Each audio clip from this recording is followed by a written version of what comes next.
Nah, di situ timbul kontroversi sudah mulai terhadap partai politik itu. Saudara, waktu itu kita agak marah sekali. Waktu membaca sejarah itu, kok begitu ya? Bung Karno itu. Partai politik hasil pemilu dibubarkan. Yang berhak memberlakukan undang-undang dasar bukan presiden, itu seharusnya konstituan. Lalu ditulis di sejarah ketatanegaraan kita, Bung Karno melanggar konstitusi sehingga dijatuhkan pada tahun 66. Tapi saudara, kalau saudara lihat kehidupan partai politik sekarang ini, rasanya Bung Karno benar. Partai politik suka ngaco itu. Ya kan, itu yang dilakukan Bung Karno. Loh, kalau enggak negaranya pecah.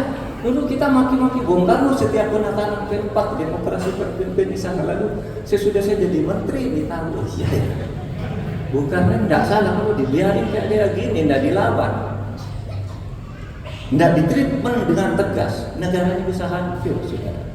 Kalau zaman Bung Karno dulu kehancurannya mungkin pertentangan ideologi, sekarang bisa karena persoalan korupsi dan ketidakadilan. Nah, itulah sebabnya saya katakan, saudara sekalian, jadi kita ini, saudara sekalian, mempunyai negara demokrasi di mana partai politik itu merupakan salah satu instrumen penting. Itulah sebabnya zaman Pak Harto itu partai politik yang zaman Bung Karno yang ikut banyak sekali sampai perorangan ikut. Zaman Pak Harto dijadikan 10 aja boleh ikut. Pemilu pertama tahun 71, saudara yang sudah ada di tahun 71 ingat ada 10 partai politik. Tapi tahun 73 oleh Pak Harto disederhanakan ke 3 aja biar tidak ribut-ribut. Ternyata lalu kemudian 3 partai ini dikooptasi oleh kekuatan politik Orde Baru, sehingga di situ terjadi KKN, korupsi dan nepotisme yang akumulatif. Apa akhirnya? Pak Harto dijatuhkan juga, tidak ikut ketentuan undang-undang dasar. Demokrasi zaman Pak Harto itu demokrasi formal berjalan, setiap 5 tahun ada pemilu. Pemilunya ya direkayasa, tidak pakai survei, saudara, udah pemenangnya udah tahu. Kalau sekarang ini kan asik nih, asik, saudara, jangan salahkan situasi sekarang ini survei. Besok yang akan menang Anies, besok yang akan menang Ganjar, besok yang akan menang Prabowo. Tidak apa-apa, survei dulu tidak boleh. Besok yang akan menang harus Pak Harto, harus Golkar kalau dulu. Udah diatur semua partainya, makanya dulu ada ABG, ABRI, birokrasi Golkar. Itu yang menentukan pemenang. Saya kemarin cerita di PDIP, begini, saya bilang itu ada kejadian lucu. Menurut Undang-Undang Susduk MPR, DPR dan DPRD, susunan kedudukan MPR, DPR dan DPRD di tahun 1997 disebutkan bahwa DPR terdiri dari 11 fraksi dan setiap partai harus punya minimal 1 orang wakil di dalam fraksi itu. Tiba-tiba karena pemilunya tidak adil, bersemangat nih PDI waktu itu di BP Suryadi, Bu Mega juga ada, masih menjadi bagian dari itu tapi udah pecah. PDI dikerjain. Apa? Di Sumatera Utara ternyata PDI hanya dapat 10 kursi. Di seluruh Indonesia hanya dapat 10 kursi dari sebelumnya 44 kursi. Tinggal 10 karena dikerjain sedemikian rupa. Diteror pemilihnya, dicurangi. Akhirnya apa? Sesudah pemilu diumumkan, kaget loh. Ini kalau kursinya hanya 10 bertentangan dengan undang-undang Suslu. Kan katanya setiap komisi harus ada satu wakil. Ini PDI hanya 10, terus siapa nih wakil satunya? Saudara tidak pakai pemilu ulang, tiba-tiba diumumkan oleh Gubernur Sumatera Utara Kaharudin Nasution. Di Sumatera terjadi kesalahan perhitungan sehingga PDI menjadi tambah 1 kursi, genap 11 sekarang. Tidak pakai pengadilan itu langsung dapat kursi. Karena apa? Semuanya sudah direkayasa. Saudara pasti masih ingat. Baca media hasil pemilu tahun 90, pemilu terakhir Orde Baru. Nah sekarang kan tidak bisa begitu. Pemilunya sekarang sudah baik, saudara. Udah baik. Masih curang, ya masih curang. Tapi yang curang sekarang bukan pemerintah. Yang curang itu partai-partai sendiri. Golkar mencurangi PAN, PAN mencurangi Golkar di tempat lain, sehingga saling mengganggu.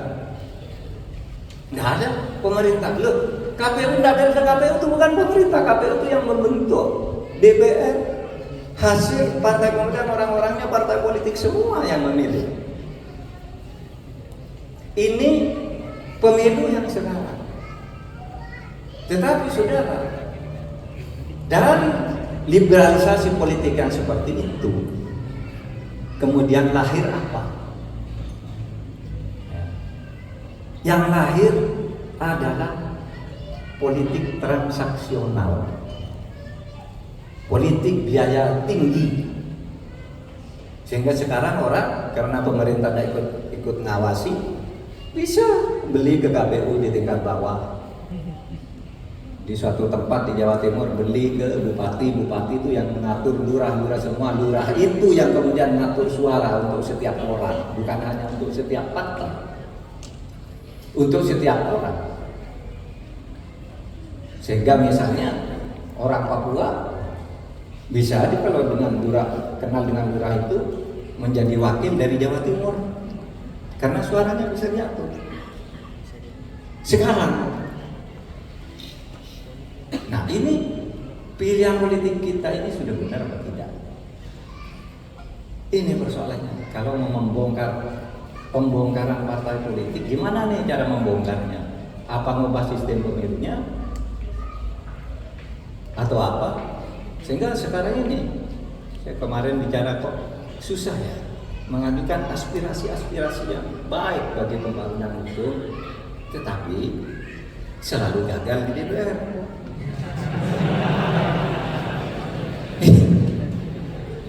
Lalu siapa ini yang salah? Ini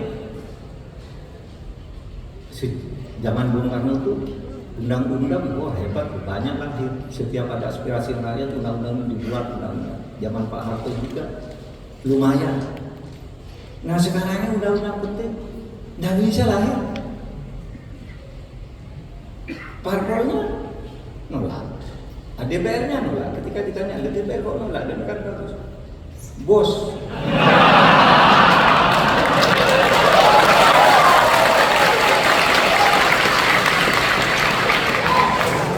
Enggak, ini kuliah.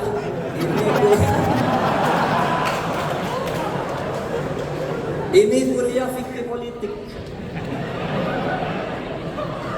Fikih siasah ini. Nah, oleh sebab itu, bagaimana ya kita ini sekarang memperbaiki? Sehingga kalau saya rangkum yang tadi itu, pertama, di zaman demokrasi liberal dulu banyak parpol berkelahi, hampir membuat negara pecah. Bung Karno mengeluarkan dekret yang sebelum direnung-renungkan sekarang, ternyata Bung Karno itu ada benarnya. Kalau benar, Bung Karno itu kan integrator, saudara. Kalau melihat tuh bangsa mau pecah, ambil dia tindakan dengan risiko apapun, ambil. Tapi itu dianggap salah, menimbulkan apa? Oh ini konstitusi tidak jalan, sehingga terjadi perdebatan di orang baru. Kita ini mau membangun stabilitas atau demokrasi? Kalau demokrasi seperti zaman Bung Karno tidak stabil. Kalau stabilitas dibangun, ekonomi tumbuh. Lalu dikatakan untuk sementara milik pertumbuhan ekonomi, demokrasi dikecilkan dulu. Itu resmi keputusan Seminar Angkatan Darat di Bandung tahun 1966. Saudara. Nah, itu masalahnya.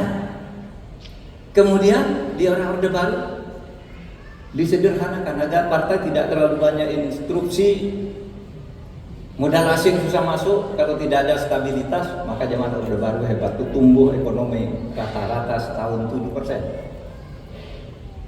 Tetapi karena demokrasinya tidak ditumbuhkan, kekuatan rakyat tidak dibangun, ketika terjadi krisis moneter, jatuh paling cepat dan sembuh paling lama. Negara lain juga kena krisis moneter, tetapi mereka setahun 2 tahun mereka pulih. Indonesia sampai bertahun-tahun tidak pulih dari krisis moneter waktu itu. Karena apa? Demokrasinya tidak dibangun, katanya karena ingin pertumbuhan. Nah sekarang kita lalu melakukan reformasi, buka lagi demokrasi, lalu muncul demokrasi transaksional. Saya dulu kan marah-marah ya orang demokrasi. Saya bilang di Indonesia itu demokrasi transaksional, demokrasi uang. Mau kepala daerah itu tidak ada kepala daerah yang tidak dibiayai oleh cupong. Sebagus apapun ada yang biayai. Ya, enggak semuanya Pak, ya betul. Berapa? 84% kata KPK. KPK itu menyatakan resmi, hasil temuan KPK 84% kepala daerah di Indonesia dipilih melalui cupong. Apa kemudian kalau orang kepala daerah dipilih melalui cupong sudah jadi, dia minta konsesi ini, izin ini jangan dikeluarkan, perusahaan saya ikut tender ini harus menang, dan seterusnya. Akibatnya apa? Banyak pertambangan liar, banyak IUP ganda. IUP itu izin usaha perusahaan penambangan ganda, sudah diberikan ke saya, diberikan lagi ke orang lain, ribut. Maka kemarin sangat mengagetkan ketika indeks persepsi korupsi kita turun anjlok. Itu Pak Jokowi sudah membangun dengan baik, naik terus. Sejak ini sampai mencapai 38, tiba-tiba dia ke 34. Kaget kan? Waktu peringatan 1 abad NU di Sidoarjo, saya sebenarnya punya tugas melepas lomba gerak jalan warga Nahdien, tapi Pak Jokowi ngajak pulang ke Jakarta, ikut satu pesawat. Saya tidak jadi ikut acara NU lanjutannya, bicara tentang indeks persepsi korupsi. Apa yang terjadi? Saya bilang, Pak, masalahnya ada di berbagai sektor. Dari mana Pak Mahfud tahu? Tahu karena saya mengundang Transparansi Internasional ke rumah saya, mengundang Litbang Kompas ke rumah saya, mengundang partnership yang selama ini bergerak menilai tentang korupsi. Kesimpulannya apa Pak? Kesimpulannya itu korupsi itu ada di birokrasi, terutama perpajakan dan biaya. Clear itu kesimpulan Transparansi Internasional. Nah di situ Pak Jokowi sudah agak dia agak takjub, agak bacakan. Kok tidak sembuh-sembuh? Nah, kemudian ada di mana? Korupsi itu ada di DPR.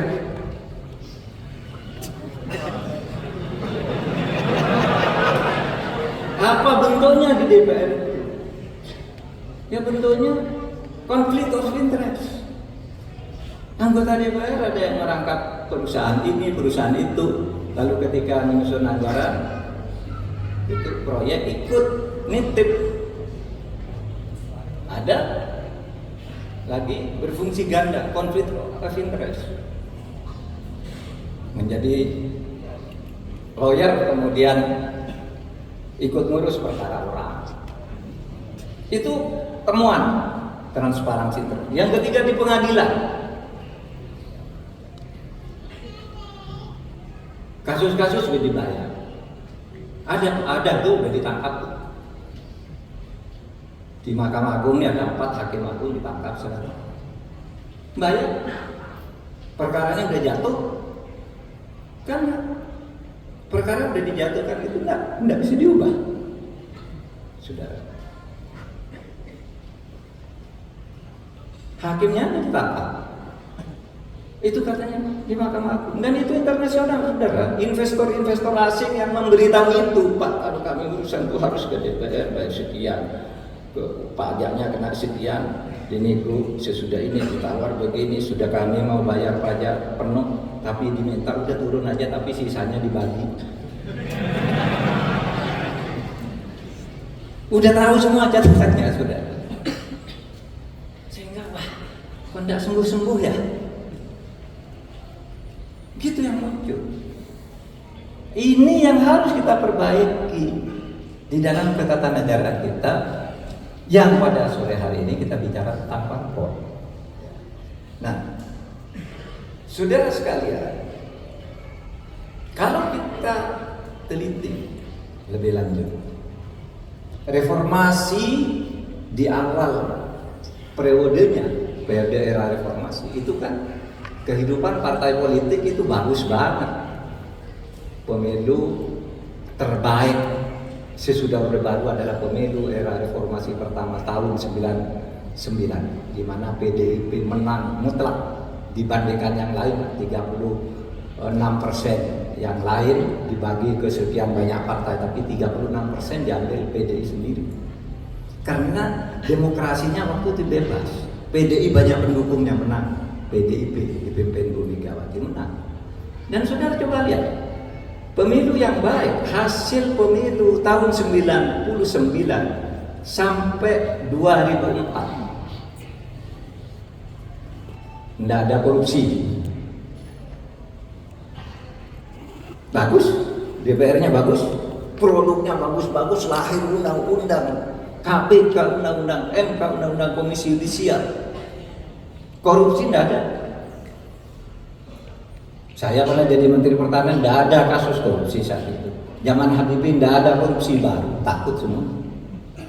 Zaman Mbak Mega juga korupsi, tidak ada. Mungkin ada persoalan penjualan aset yang apa? Ya itu kan bukan korupsi, bisnis.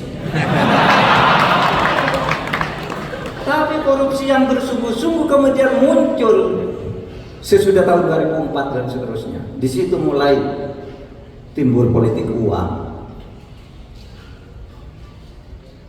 Saudara. Jadi apa? Terjadi pergeseran. Saya pernah melakukan studi setiap perubahan suatu rezim, suatu era. Hukum itu berjalan baik, tapi sesudah sekian lama hukum menjadi jelek karena kontrolnya berubah. Coba awal kemerdekaan bagus hukumnya, tapi lama-lama timbul konflik. Awal demokrasi terpimpin, semua tertib, tapi lama-lama terjadi kesenangan berkepanjangan. Awal Orde Baru hebat, kebebasan pers, undang-undang DPR apa diatur semua bagus awalnya. Minimal tahun 66 sampai tahun 69 bagus, mulai pemilu 71 mulai jelek. Era reformasi bagus banget, tapi lama-lama terjadi degradasi. Nah ini yang harus kita perbaiki, saudara. Sehingga dengan demikian apa yang ingin saya katakan pada menit-menit terakhir ini, saya ingin menyampaikan hal-hal sebagai berikut. Saudara, parpol itu adalah instrumen konstitusi untuk menjaga negara. Oleh sebab itu partai politik harus diperbaiki tata kelolanya dan proses rekrutmen politisi. Banyak orang mengatakan sekarang di medsos, bubarkan DPR, bubarkan parpol. Saudara, itu adalah pilihan yang sangat jelek. Saya ingin tegaskan, daripada tidak ada DPR, daripada tidak ada parpol, lebih baik kita hidup bernegara ini mempunyai DPR dan mempunyai parpol meskipun jelek. Iya, begini saudara. Kalau negara berubah ke monarki, potensi kesewenang-wenangan di dalam negara apapun, kalau monarki itu potensi kesewenang-wenangannya besar, sementara masyarakat tidak punya peluang untuk mengontrol. Di dalam sejarah kebangunan khilafah Islam, itu pelanggaran dan kesewenang-wenangan luar biasa banyak terjadi. Pembunuhan terhadap ulama-ulama itu terjadi di khilafah Islam karena beda pandangan politik, memberi fatwa yang berbeda. Imam Hambali yang kita ikuti ajaran fikihnya sampai sekarang dipenjara, dianiaya karena beda pendapat dengan khalifah. Dan tidak ada yang berani mengontrol. Tetapi coba kalau demokrasi meskipun partainya jelek, bisa dia punya pulang konstitusi mengatakan partai gitu. Dalam situasi tertentu partai meskipun jelek ini bisa dipakai untuk memperbaiki negara. DPR harus ada untuk menyelesaikan masalah. Oleh sebab itu jangan berpikir dalam situasi sekarang adalah berubah negara kita jangan menjadi demokrasi, tidak boleh. Harus tetap demokrasi. Pilihannya partai dan DPR harus diperbaiki bersama-sama. Saudara. Nah, yang kedua, partai politik dalam ide kita itu dibangun untuk salah satunya adalah rekrutmen kepemimpinan bangsa. Oleh sebab itu partai politik itu harus ada, tetapi harus bersaing untuk memilih pemimpin yang benar, memilih wakil rakyat yang benar. Itu. Jadi partai politik itu bukan untuk saling meniadakan, saling membunuh. Saya bisa calonkan ini, kalau ini kalah lalu pecah. Tidak boleh. Yang menangnya harus diterima sebagai produk persaingan yang fair. Di dalam kita bernegara. Jadi bukan saling memfitnah, saling membantah. Sudahlah, kalau memang pilihanmu yang menang dipilih rakyat, kita akui bersama. Anda mau bergabung boleh, beroposisi juga boleh, tapi oposisi itu ada batas-batas konstitusionalnya juga. Yang penting partai sehat, parlemen sehat. Saudara. Dan yang terakhir, saudara, tidak ada partai politik itu yang jelek benar. Tidak ada partai politik itu yang baik benar. Di partai apapun ada orang baiknya, tapi di partai apapun juga ada koruptornya. Oleh sebab itu, ini yang harus diperbaiki. Dan bagi kaum muslimin, karena partai politik itu sama fungsinya adalah untuk memperbaiki, dan tidak ada kebaikan mutlak di satu partai, tidak ada kejelekan mutlak di satu partai, maka kita ini umat Islam itu boleh memilih partai apa saja asal niatnya ingin memperbaiki negara.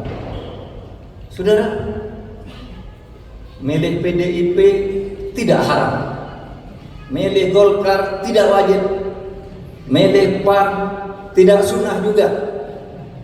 Pilih sesukamu, tetapi kemudian bertemulah di dalam apa yang disebut kalimatun sawa. Kalimatun sawa itu apa? Visi yang sama. Partai apapun ingin negara ini baik. Nah, di situ kita ketemu. Meskipun kamu masuk Demokrat, masuk PDI, masuk apa-apa, tapi kita punya visi yang sama dengan cara dan pintu yang berbeda. Saya tutup ini dengan satu ayat.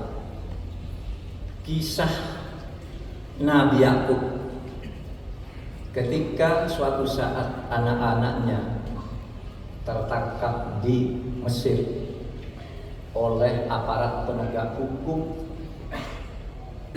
Raja Mesir, yaitu Yusuf. Anak-anaknya Yakub datang ke Mesir minta jatah karena waktu sedang terjadi pacak kulit, lalu diangkat oleh Nabi Yusuf, panggil orang-orang itu ke situ. Kata Nabi Yusuf melihat saudara, dia saudara, dipanggil, ditanya, kamu dari mana? Saya dari Kanaan. Siapa ayah? Yakub, Nabi Yakub, itu ayahnya sang raja yang sendiri. Terus saudaramu selain kamu siapa? Yang selain saya masih ada satu anak kandung saudara kami, yaitu Bunyamin. Bunyamin tidak ikut ke sini karena menemani ayah saya yang sekarang ini buta karena menangis terus sejak anaknya Yusuf hilang karena dibuang ke sumur itu, lalu dianggap hilang, nangis. Nah begini, kamu saya pulangkan, bilang ke ayahmu saya ingin ketemu Bunyamin, bawa ke sini Bunyamin. Terus apa? Anak-anak itu minta ke ayahnya, Yakub tidak boleh, saya tidak izinkan Bunyamin dibawa menghadap Raja Mesir. Kenapa? Saya khawatir terjadi seperti Yusuf kalau kamu yang bawa. Kenapa? Dulu Yusuf katanya akan kamu jaga, ternyata hilang, tenggelam di sumur. Sekarang kamu bawa Bunyamin lagi, tidak boleh. Kata Yakub, Abah, ini raja yang minta, ada perlu, dan ini menyangkut juga kebutuhan-kebutuhan kita, kebutuhan ekonomi masyarakat kita di Kanaan ini. Kami harus bawa adik Bunyamin ini. Baik, kalau gitu kamu bersumpah bahwa kamu akan melindungi Bunyamin sampai ketemu Raja Yusuf, lalu kembali lagi ke saya. Bersumpah mereka. Lalu apa yang dikatakan oleh aku? Ini bunyinya. Wa qala ya bunayya baniya la tadkhulu min babin wahidin wa tadkhulu min abwabin mutafarriqah. Hai anak-anakku, kalau kamu mau masuk ke istana, kamu harus masuk dari pintu yang berbeda. Jangan masuk di satu pintu, pas ketemu pas pampres yang galak kamu diusir habis. Gitu kan? Pintu di istana kan banyak, lewat sini, lewat sini, lewat sini. Mungkin yang sini pampresnya galak, yang di sana mungkin baik hati, kamu diajak masuk ke istana. Maksud saya, kamu boleh lewat PDI, lewat Golkar, lewat Demokrat, lewat apa saja. Nanti kalau sudah masuk ke pusat kekuasaan, bangunlah kesejahteraan sesuai dengan perintah Allah bersama-sama. Panggil saudara-saudaramu yang belum bisa masuk itu untuk membangun bersama. Sehingga saudara jangan bermusuhan karena partai, karena beda calon presiden, apa, tidak usah bermusuhan. Pilih ya pilih. Tapi tidak usah bermusuhan. Kita masuk lalu di sini lah bawa pesan-pesan keislaman kita untuk membangun masyarakat di mana negara ini akan menjadi baldatun thayyibatun wa rabbun ghafur. Nah, kalau gitu hidup bernegara itu enak. Tidak usah bermusuhan. Kamu tidak Islam, kamu suku ini, tidak ada. Di dalam Islam itu tidak boleh perbedaan agama lalu menyebabkan kita memusuhi orang lain. Karena bagi Islam sudah jelas. Bagiku agama, lakum dinukum, agamamu. Waliyadin, agama saya, agama saya. Itu yang apa? Itu yang urusan ubudiyah ilahiyah. Yang urusan ibadah kayak gini itu agama saya yang mau ke gereja sana, lakum dinukum waliyadin. Tetapi di dalam hal-hal membangun negara ada yang di luar lakum dinukum waliyadin ini, yaitu muamalah. Nah, di dalam muamalah ini kita ketemu kalimatun sawa. Dalam Al-Quran itu katanya, Kul ta'alau ila kalimatin sawain bainana wa bainakum. Ayo kita bertemu di dalam kalimat yang sama. Apa kalimat yang sama? Lakukan pemilu dengan jurdil dan luber. Nah, itu agama apa saja sama. Tingkatkan pertumbuhan ekonomi. Agama apa saja sama. Pilih pemimpin yang benar dan jujur. Agama apa saja sama. Suku apa saja sama. Itu disebut kalimatun sawa. Nah, soal akidah uluhiyah, ya silakan. Pak, Oh, Nabi sendiri itu ketika mendirikan negara Madinah itu apa yang dikatakan di piagam Madinah itu? Ya. Hadza kitab min Muhammadin sallallahu alaihi wasallam bainal mu'minin wal muslimin wa Yasrib wa Quraisy. Wa man tabi'ahum falahiqa bihim wa jahada ma'hum. Tuh. Saya mendirikan dengan ini proklamasi, dengan ini saya mendirikan negara Madinah sebagai perubahan ini antara orang mukmin, orang muslim, Yasrib, Quraisy yang tidak Islam dan seluruh kuwanya itu menyatakan kemerdekaan bersama mendirikan negara Madinah. Sama kan dengan proklamasi kemerdekaan kan? Sama itu proklamasi kemerdekaan kita tuh dari piagam Madinah. Falahiqa bihim wa jahada ma'hum. Dan banyak di antara kita ini yang kadang-kala terlalu ekstrim menganggap Madinah itu negara Islam sendiri. Tidak, sudah. Di situ piagam Madinah itu 47 pasal, yang 24 itu berisi perlindungan terhadap perbedaan agama dan suku. Yang 23 pasal baru berisi ketatanegaraan, ketatanegaraan bersama. Sampai ada yang tidak tahu ya, bahwa ketika Nabi Muhammad itu perang Uhud, ada seorang namanya Muhairik, itu orang Yahudi, ikut berperang bersama Nabi. Kenapa kamu berperang? Ini kan negara Islam. Bukan, saya membela negara Madinah yang dipimpin oleh Muhammad. Apakah kamu mau masuk Islam? Tidak, kata Muhairik, saya orang Yahudi, tapi saya cinta kepada Madinah sebagai watani, tanah air. Saya cintai ini.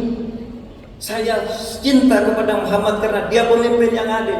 Sehingga meskipun saya orang Yahudi, saya akan ikut perang bersama Nabi. Dan ingat, kalau saya mati kelak, seluruh harta bendaku diserahkan ke Nabi untuk perjuangan negara Madinah. Saya tetap minta dikuburkan dengan cara Yahudi. Muhairik. Dan betul dia meninggal ketika Nabi diserang berbagai panah. Banyak sahabat yang menjadikan dirinya sebagai tameng, dan Muhairik yang Yahudi ini adalah satu yang menertakan dirinya sebagai tameng panah sehingga dia meninggal. Ditanya lagi, kamu sudah mau meninggal di dalam perang Uhud yang suci ini, apakah kamu sekarang mau masuk Islam? Dia bilang tidak. Sehingga kata Nabi, kembalikan dia ke keluarganya dan kuburkan baik-baik, urusan pahalanya biar dengan Allah. Jadi saudara, kita ini jangan terlalu ekstrim. Seakan-akan kita ini bisa harus dominasi. Enggak. Kita harus hidup bersama. Itulah yang disebut inklusivisme. Itulah yang disebut kosmopolitanisme, kesewargaan di dalam membangun negara ini secara bersama-sama. Saudara, saya sudah lewat 10 menit dari waktu yang ditentukan. Minta maaf. Assalamualaikum warahmatullahi wabarakatuh.